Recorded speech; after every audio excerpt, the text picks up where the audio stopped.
Kung kalmado na ngayon sa Senado, bantay sarado naman ang Senate Mansion sa Baguio City. Dito unang hiniling ni Senator Bato na mamalagi nang umingay ang arrest warrant mula sa ICC. Ang detalye sa agenda report ni Dobby De Guzman.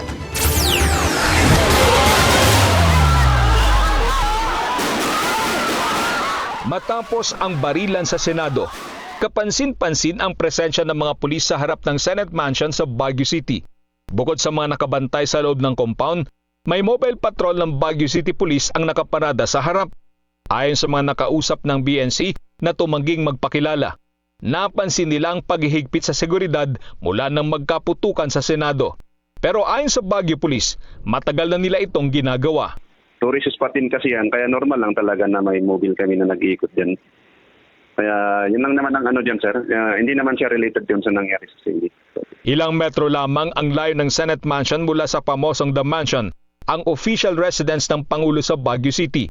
Unang nalaman ng publiko na may ganitong pasilidad sa Baguio nang sumingaw ang balitang nagpadala ng liham si Senator Ronald De La Rosa kay dating Senate President Senator Tito Sotto at hiniling na magamit niya at ng kanyang pamilya ang Senate Mansion dahil dadalo sa isang aktibidad sa lungsod.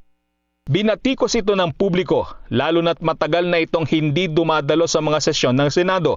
Ayon sa isang political analyst, malaki ang posibilidad na nasa Mindanao na si De La Rosa.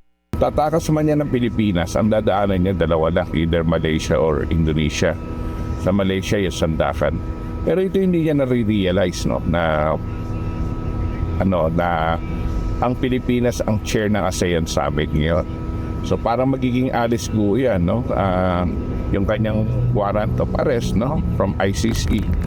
While iba yung kaso ni Alice Guo, ito-turn over yan ng authorities as part of our as part of ASEAN commitment, no, to protect yung kapwa nila ASEAN.